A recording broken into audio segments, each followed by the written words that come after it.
Sangamon County, Illinois, September 1976. The year as I recall was 1976, the year before graduation from Rochester High. It was the fall, shortly after return to classes, but before the autumn chill had set in. On a date that goes forgotten, myself, Tom, and John, we both grew up in houses outside of Rochester in the unincorporated Buckhart, Illinois, decided we were going to fish some ponds that were formed by the overflow from the Sangamon River in the Buckhart area. I cannot say exactly where they were now, other than from memory. I recall that if you were to drive to Buckhart and then turn immediately left onto Young Road, it would come to a river bridge over the river and a large sandbar there, then continue on north to eventually meet the Mechanicsburg Blacktop. The ponds were found by taking a very narrow, unpaved dirt track to the left before the bridge, and then off again through the fields until it came to a dead end along the river and ponds, fringed with large stands of tall trees. It was perhaps a mile distant from the bridge. We knew the farmer who farmed most of the bottoms in the area from our associations at church, and who had given us permission to fish and access the area. On the day of interest, we needed fresh bait, and decided to follow some other less used field perimeter tracks to find a place where we could get near the river in the shade to look for earthworms. We started out walking through the very dense weeds and underbrush until finally we opened up into an area where the overhead tree canopy makes less light available to the denser woods, and lots of open floodplain is available to dig for fresh worms. From this place you can traverse the riverbank fairly well, and the trees and the weeds you have passed through make a green wall that hides you from the view of the parked vehicle and fields beyond.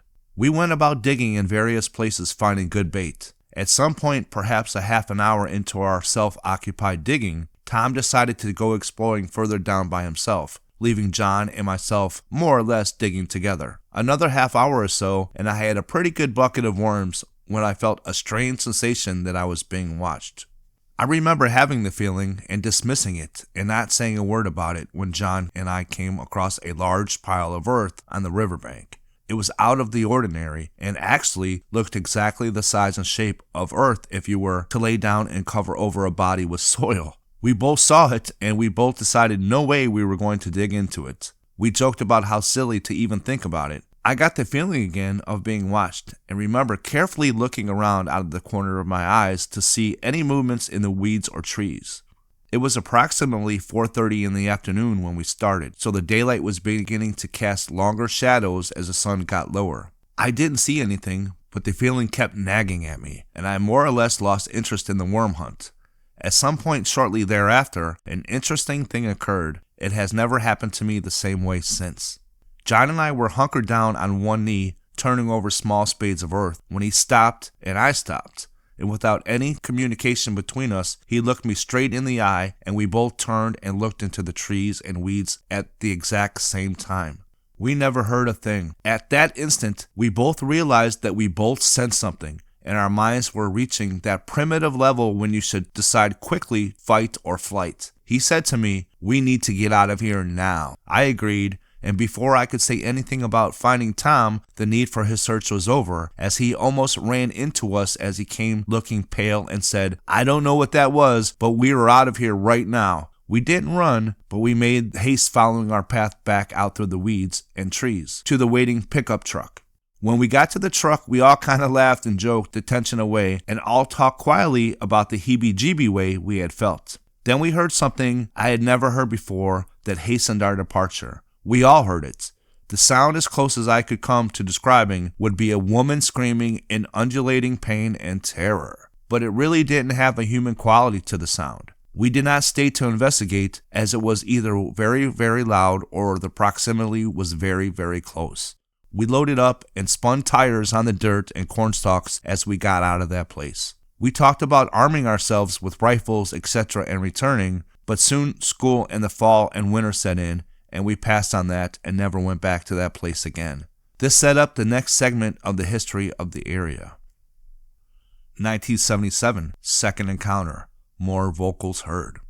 I had gotten a rust orange Jeep CJ5 between my junior and senior year at Rochester, and along with Sarah and Mary, who had her dad's old CJ2A, we did a lot of exploring the various wooded trails all around the area.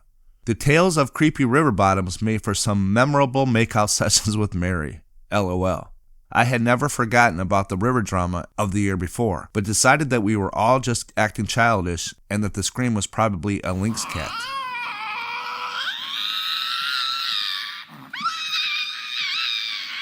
Who do cry like women, even though I don't really know what the possibilities of such a species was along the river, if any. That goes unproven to this day. One fall evening, myself and Steve were out four-wheeling about and went down the blacktop to the Buckhart River Bridge.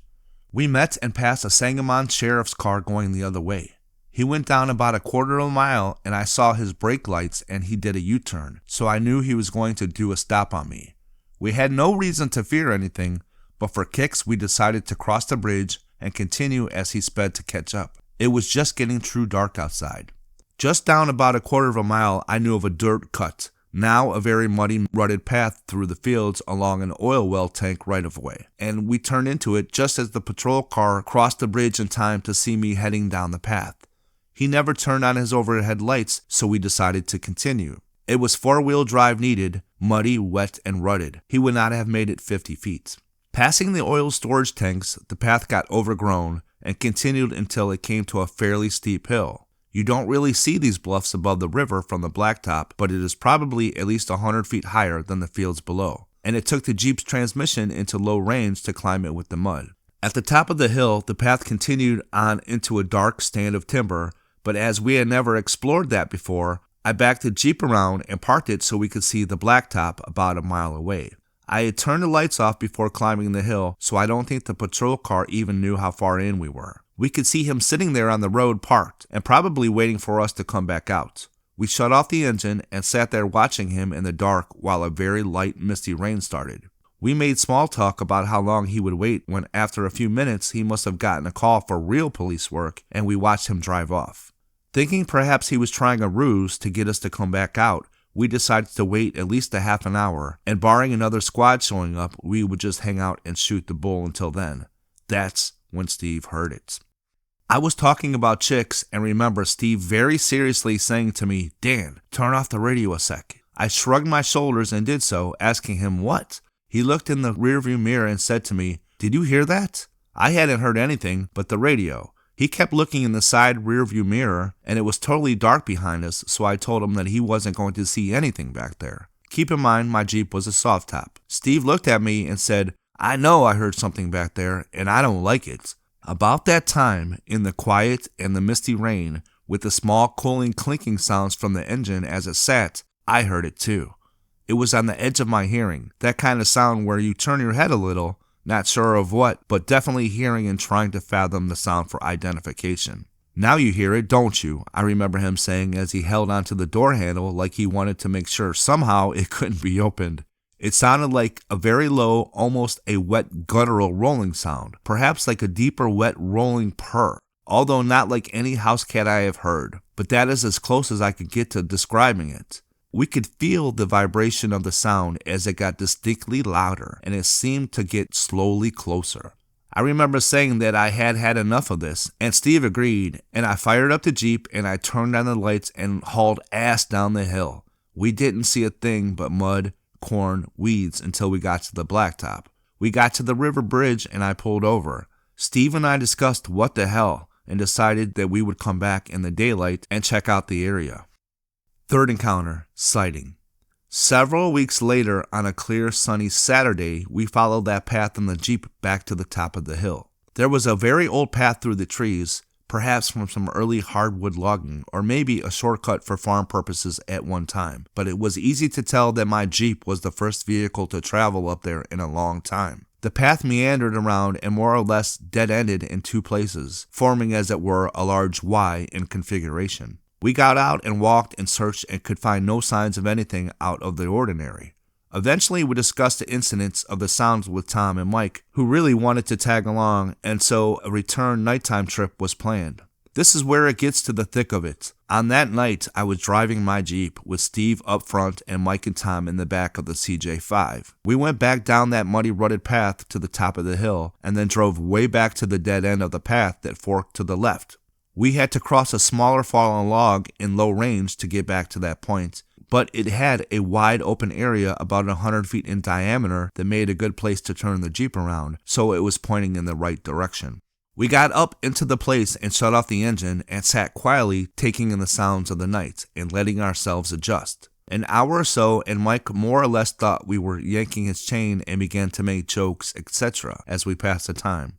It was a typical fall night with light misty rain and humidity. Steve got everyone very quiet and we listened close. That's when we decided that something or someone was circling our position very quietly. A twig would crunch, then slowly another some distance away. This went on in total darkness for an hour. Finally, the circling of our position seemed to return to the starting point behind the Jeep at an undetermined distance. Tom had a large 6-volt lantern flashlight in the rear seat. If you remember Jeep soft tops, you will note that the back window area is huge and is basically a top-to-bottom and side-to-side clear acrylic sheet. Mine was a little scratched up from me scraping winter frost, but you could still see out of it fairly well. While Steve and I sat and pondered if our ears had played tricks and we were hearing what we wanted to hear, Tom got very quietly terrified in the back seat. I ignored his first request to start the Jeep and leave, but it was not normal for him to be so quiet. But then I remembered how he was pale and reacted the year before at the river bottom when we were looking for bait.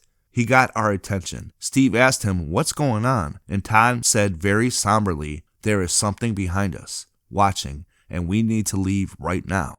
I looked at Steve, and Mike kind of snickered while Tom had the light more or less shining through the window, lighting up the area behind us.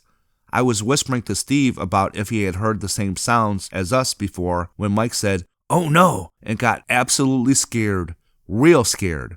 Tom began to whimper some and pulled on my shoulder and made it clear he wanted to leave right now. Steve and I were still not sure if they were pulling our leg when I asked Tom why, and he said, "Look," and just pointed to the light over the shoulder without looking. Steve and I saw it. I know that Mike and Tom had already seen it. My memory is this. As I looked over Tom's shoulder into the trees directly behind the Jeep, a large, tall, seemingly dark matted brown colored species of something bipedal ducked slowly behind a tree.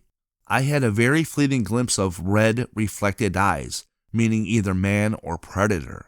The fact it ducked slowly behind the tree is what suggested that it was something other than animal intelligence, and is what spurred me to start the ignition and hightail it out of there.